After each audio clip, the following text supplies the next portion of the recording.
My name is Coraline Sutter, and on the day of my sister's wedding, I was treated like I didn't exist.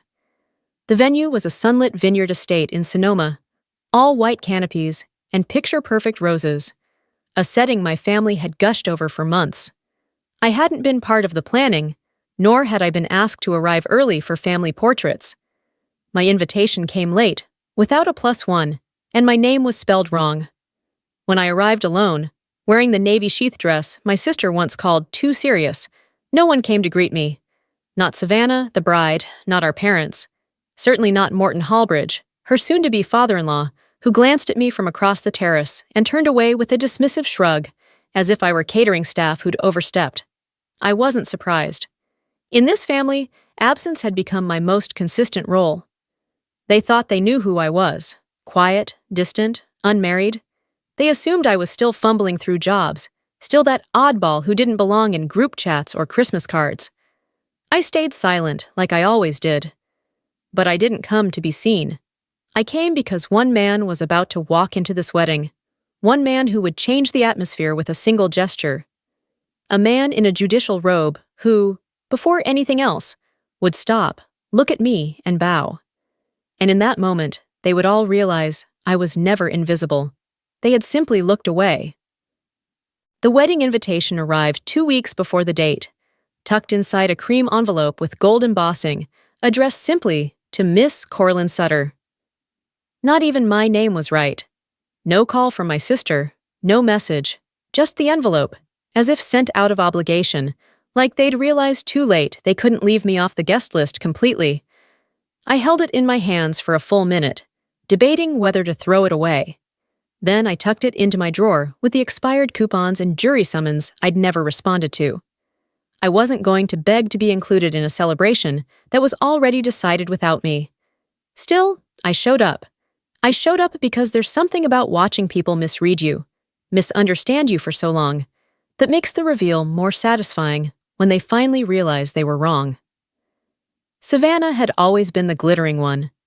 Blonde, charming, built for baby showers and brunches, for wine tastings and Pinterest boards. From the moment she turned 18, our parents declared she would marry well. I was the bookish one, the one who wore slacks to Thanksgiving and forgot to smile for photos. I didn't blame her entirely for the rift between us. Some families are trained to spotlight one child and keep the rest in the wings. Savannah didn't choose the role, but she never once offered to share the stage either. I remember the call she made 2 years ago, her voice bright and falsely warm. "Hey, I just wanted to say, I know we've had our differences, but I really hope you'll be happy for me," Charles proposed. "Isn't that wild?" I'd offered polite congratulations, and she hadn't noticed the pause. She never asked what I'd been up to, never asked if I was seeing anyone, or if I was still working in law. As far as she was concerned, I'd faded into the background of her life. Unremarkable, optional. So when I arrived at the wedding alone, in that navy dress with structured shoulders and modest heels, I felt no pressure to impress. I wasn't trying to reclaim a seat at their table. I was simply there to observe. The parking attendants ignored me. The check-in table staff paused, then asked if I was with the photographer. I gave my name. They blinked, then reluctantly handed me a place card. Table 9, corner pavilion. That was the overflow table, the one where ex-coworkers and distant cousins sat, near the speakers, beside the kitchen entry.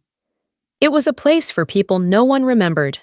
As I made my way through the crowd, I caught sight of Morton Hallbridge, the groom's father, standing in a small circle of his own family. Polished men in tailored suits and women in pearl-dotted fascinators. He had the kind of voice that never dipped below a public volume, like he was used to being listened to. Our eyes met briefly. His expression didn't change. He turned his back before I reached the terrace. I took my seat at table 9 without comment. There were already 2 guests there, both older women, who introduced themselves as friends of the groom's aunt. Neither of them asked me how I knew the bride. They probably assumed I didn't. The string quartet began tuning behind the hydrangea arch. Champagne was being passed. People were laughing. I sat quietly, watching Savannah pose with the bridesmaids, her veil tossed elegantly over one shoulder. Our parents hovered close, proud and beaming. The photographer never once gestured toward me.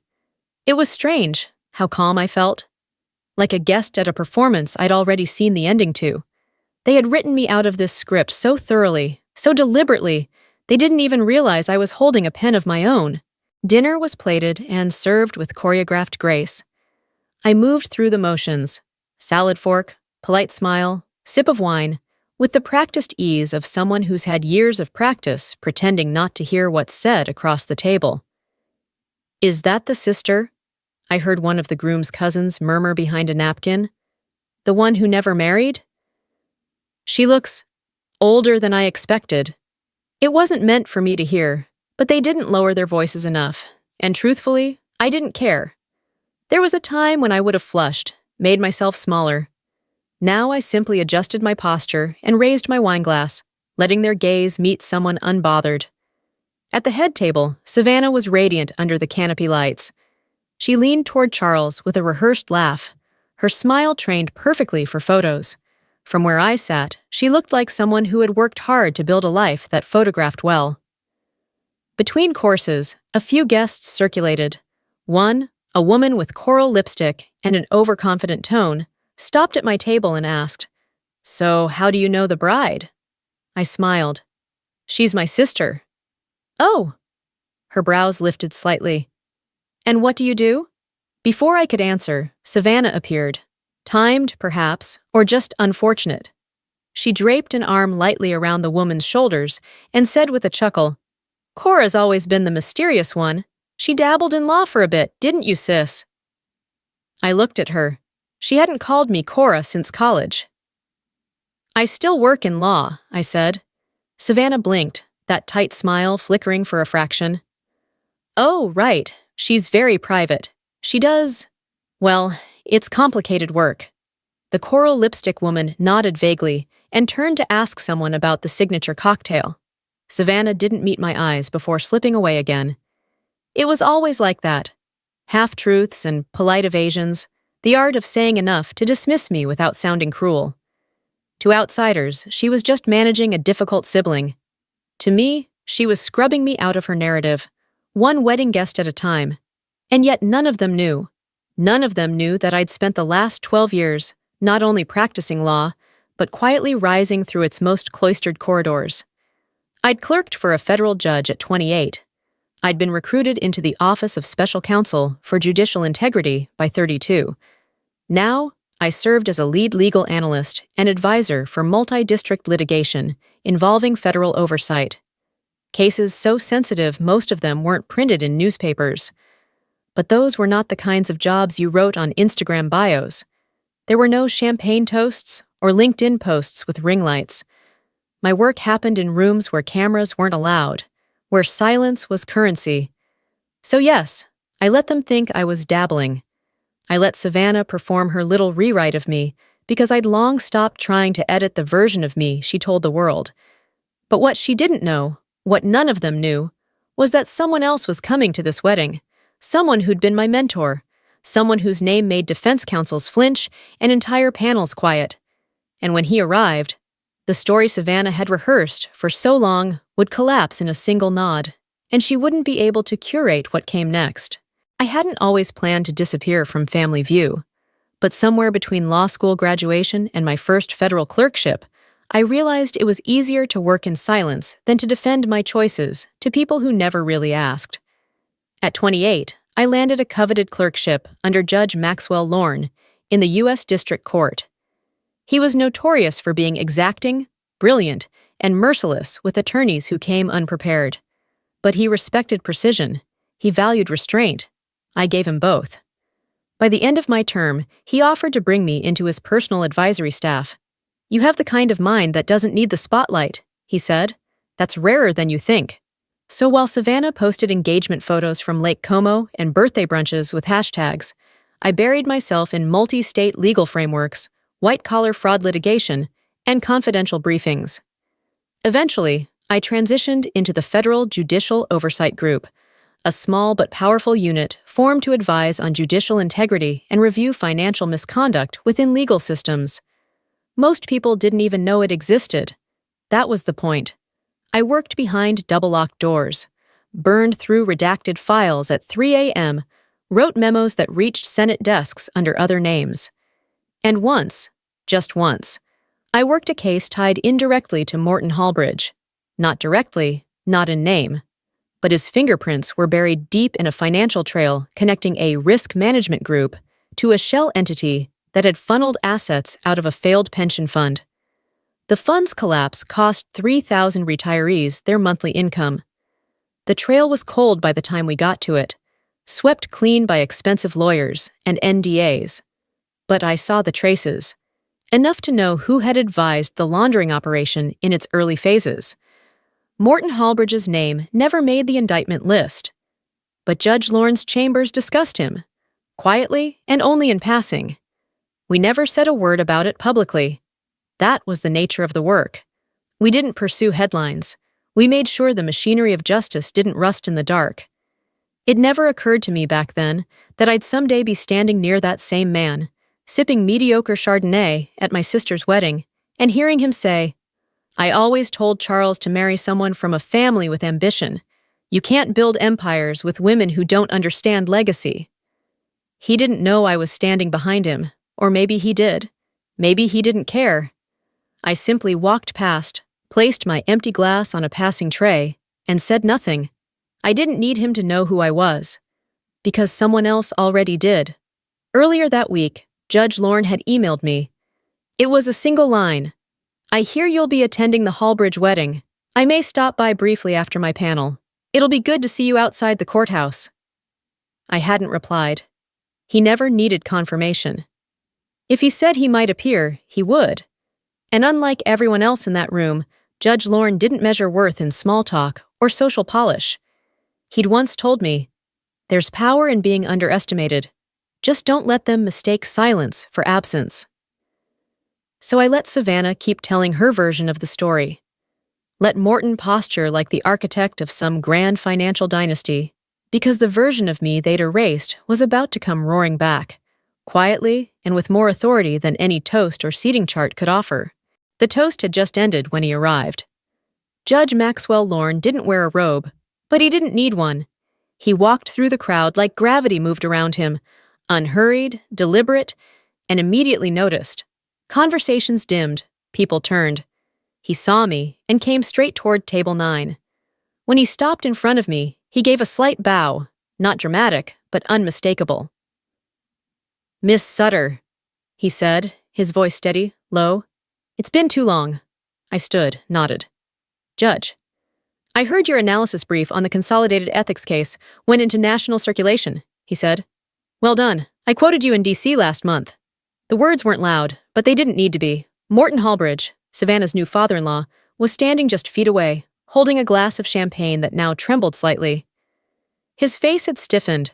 Savannah appeared beside him, voice sweet but strained. "Judge Lorne, I didn't realize you knew my sister." "She clerked under me," he said plainly, then led federal reviews on high-profile ethics litigation. Her mind's one of the sharpest I've worked with. There was silence. Not the awkward kind, something colder, weightier. Savannah's smile faltered. She never mentioned. "She didn't have to," he said, glancing at me. "Some reputations speak without a stage." Morton cleared his throat. "Yes. Small world, isn't it?" Judge Lorne gave him a neutral nod. "Indeed, especially when people think they're unobserved." Then he looked at me again. "Thank you for your work, Coraline. Quiet minds like yours keep the system intact." And just like that, he turned and walked away. I stood still, hearing nothing but the silence he left behind. And for the first time that day, no one looked over me. No one dismissed me. They simply didn't know what to say. After Judge Lorne walked away, silence clung to the reception like smoke. It wasn't just the kind of hush that comes from confusion. It was deeper, an exposed nerve stillness. No one knew where to look. No one knew what version of me they had just seen. Savannah stood frozen. Her shoulders, once pulled back in confidence, were slightly rounded now, bouquet held too tightly against her hip. Morton didn't speak. He didn't even finish the champagne he'd been holding, just set the glass down on a side table and moved wordlessly to the edge of the crowd, jaw clenched, eyes unfocused. I returned to table 9, but the energy had shifted. The women who'd asked me earlier how I knew the bride now sat stiffly, not meeting my eye. Someone new approached the table, paused, then found a reason to sit elsewhere. I wasn't insulted. I'd simply become something unfamiliar, something not on the program. Eventually, Savannah made her way over, heels sinking slightly into the grass with each step. She sat in the empty chair beside me, the same one people had avoided all evening. For the first time that day, her voice was small. "You could have told me." I didn't look at her. "Told you what?" "That you clerked for a federal judge. That you still work in law. That you're—" She faltered, searching. "That you're doing something meaningful." I took a slow breath. "You never asked." She didn't argue. I thought, "You left all of it. That you gave up." "No," I said. I stepped back. "There's a difference." Savannah turned her head toward the dance floor, where guests were beginning to murmur again, softly trying to resume normalcy. "I didn't mean to make you feel like you weren't part of things," she said after a moment. "But I guess I didn't make room for you either." I gave a small shrug. "You told your own story. I just stopped correcting it." "I'm sorry," she whispered. I nodded, not to absolve her, just to acknowledge the words. She looked down at her bouquet, adjusting a stem that had bent slightly. "I wanted everything today to go perfectly, and then he bowed to you." "That wasn't about you," I said quietly. "And it wasn't about the wedding. It was about work done when no one's watching." Savannah winced at the words. She heard what I didn't say, about who had always been watching, and who hadn't. I stood, smoothed my dress. "Congratulations, Savannah. Truly, I hope you and Charles build something honest." Her eyes lifted sharply at that last word, but she didn't protest. "I'll see myself out," I added. "No photos?" she asked, almost hopeful. "No family shot?" "I think I've spent enough time on the edge of frames," I said. "I'm good." She didn't follow when I left. She didn't call out, just sat there, wilting slightly, like a woman who finally realized the difference between presence and performance. At the valet. The young man in the maroon vest took my ticket with reverence. "Ma'am, if I may ask, was that really the judge who bowed to you?" I met his eyes. "Yes." "Who are you?" I smiled faintly. "Someone they didn't expect." He opened the door for me gently. As I slid in, I heard murmurs behind me. Wedding guests piecing together what they'd seen, what they'd missed, trying to reorder a story that had just been rewritten mid-celebration. I drove away with the windows down. The vineyard faded behind me in the rearview mirror. They would keep talking, speculating, wondering if I'd made everything up, or if they'd simply never cared enough to ask. But I didn't need them to know the truth. It had already arrived, bowed, and walked away. That night, I didn't drive home. I kept going, past the vineyards, past the wedding speeches, and the stunned silence they left behind. I didn't need anyone's permission to disappear for a while. I found a quiet diner off Highway 12, the kind where no one looks twice at a woman alone with black coffee and tired eyes. I sat by the window, let the hum of neon signs fill the spaces no words needed to. At the next booth, a little girl leaned toward her mom and whispered, "She looks important." Her mother smiled and hushed her, but the girl's eyes stayed on me, curious, unafraid, like she saw something even adults had missed. She didn't know my name. Didn't need to. I thought of Savannah, the bouquet wilting in her hand, the apology that came too late, too light. I thought of Morton, silent, small in a room he thought he owned, and I thought of Judge Lorne.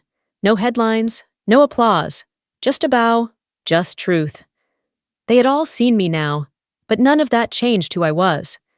I'd been doing the work long before they looked, the kind of work that doesn't trend, but endures. That's the thing about staying silent. It isn't weakness. It's choosing not to waste your voice on people who never wanted to hear it. And when someone finally does, you don't have to raise it at all.